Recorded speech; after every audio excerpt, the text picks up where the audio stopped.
The more we talk about it and the more that it's in the forefront of our everyday, the more we realize we have limited time, and it allows us to live much more in the present. My name is Julia Holman. I am an end-of-life practitioner. I have my own private practice, and it is named Sunset Lotus. End-of-Life Practitioner, it is a certification. I received it through an organization called the Heartway. It was a year-long program. I felt like getting into working in end of life, I needed a really solid foundation and educational background, really outlining all the intricacies and all the everything that comes along with working with people who are in that pan-death spectrum. So from documentation all the way to after-death care and grief and bereavement. Right now, I'm working in getting those services approved through the state of California so that I can work directly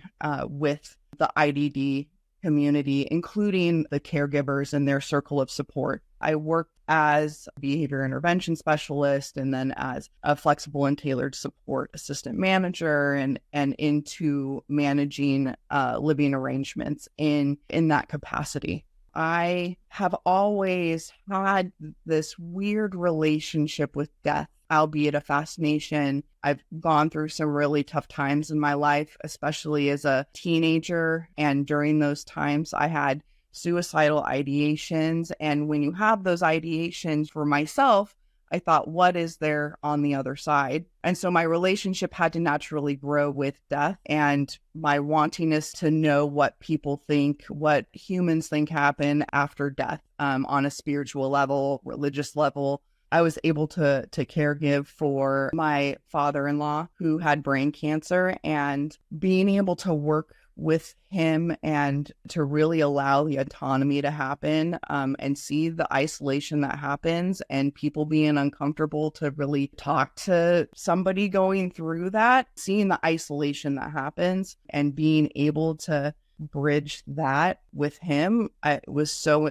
impactful for me that I just naturally continued on until COVID, honestly. And then when COVID hit, I think a lot of people really went through this re-examination of what was important to them, what they wanted to do in their lives. I think it brought death to the forefront of everybody's mind. And even if it wasn't the focus of that they were around it and experiencing it when it was happening, I literally came across a TikTok about this woman who was a death doula, and she was actually specializing working with people who were suicidal and what the intricacies were that and destigmatizing and understanding how to, and I went, oh my gosh, this is actually something people do. And then I just deep dived into it. It starts with introducing the service and an assessment, a really thorough assessment about where the family stands. What kind of services are they being provided? Are they connected in with who will be taking over after their parents or the guardians die? And really getting the team together so that there's a continuity of care that happens post-death.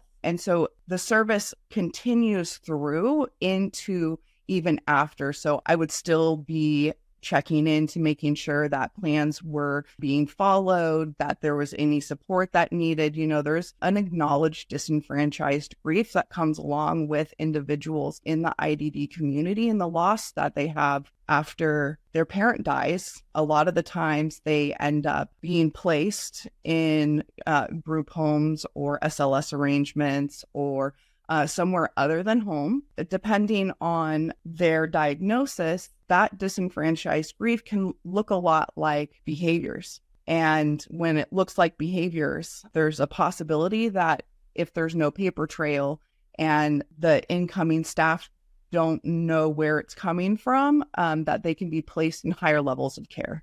When I say disenfranchised grief, I'm meaning the concept of somebody with intellectual disabilities, the perceived notion that they may not understand what's going on, even though death, it kind of impermeates every part of our being when it happens in our lives. And to think that because somebody has an intellectual disability, they're incapable of experiencing that grief. And that's that's that disenfranchisement, that unacknowledgement that there's a depth of understanding that something really drastic, like a parent dying, has an effect on them. Right now, there is something called futures planning within the regional center system where the teams, they've come together to figure out, we know this is a problem. We know that whether it's parents or the individuals themselves, there needs to be a plan. And how are those plans being made, talked about? And there is definitely a service gap. A lot of the time, it's already an uncomfortable conversation piece to have. There's not services right now that specialize specifically to meet this particular need. I feel like there's this internal calling for it. And I think that it's a calling that needs to be honored. And I think there are so many really beautiful organizations. There's little coalitions, and there's a whole bunch of stuff out there. And I think really researching and finding what resonates with you and volunteering with hospice, really seeing if it's something that you want to walk into, and really creating a foundation for yourself to be able to support individuals. It's my responsibility to educate myself to a point where I feel confident in serving the people that I serve. And so finding what resonates and just immersing yourself in the program that I went through, I really had time to think about where the need, I mean, there's such a massive need everywhere, but what is it that resonates with me where I know I can be of service? And my previous experience, I worked with many individuals and was there when individuals died. Or, I mean, I even had much older individuals that I worked with who nobody was having these conversations, and they desired the conversations. There's so many working parts in that service that it's touched on, but it's not focused on. And I really want to have this calling to bring death awareness and bring that to the individuals that and the circle of supports in the IDD community, because I feel like we get the opportunity to touch death and feel death, and we know when somebody dies. And if we find out later, we have individuals we can go to, we have friends and families, and we talk, and there's soundboards, and there's a process that we go through when we're grieving and trying to find meaning, and they deserve the same opportunities that we have. And those opportunities just aren't there right now. I think it's a beautiful field. And I think there's just so much room for collaboration. And I think that really, I mean, when you speak on somebody who wants to get into it, I really haven't come across anybody who doesn't want to collaborate. My main objective, other than serving the population, is serving to the best of my ability. And that means collaborating and bringing other doulas in, bringing practitioners in, bringing other people in to fill in. And like I said, such a huge gap of services.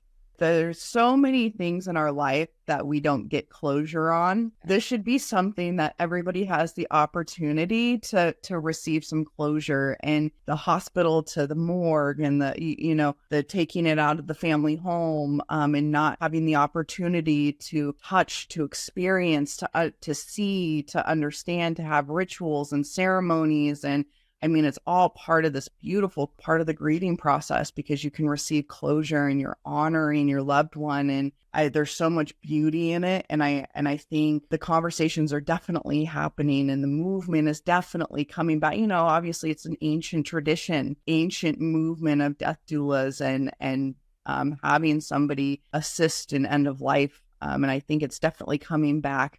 I really have not come across anybody who doesn't want to have a conversation.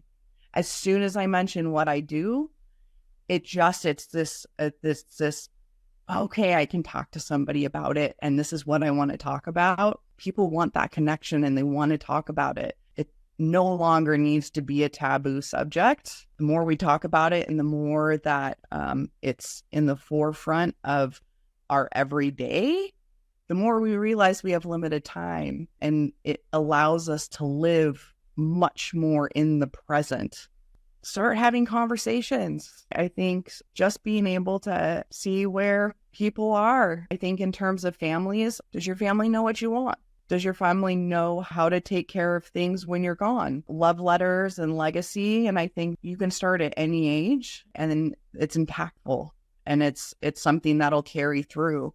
And I think writing those letters, journaling, being expressive with things you might want to say to people after you're gone, I think they're all beautiful things. And I think if people can start having the conversations about death, they can start kind of building what they want it to look like when they're gone.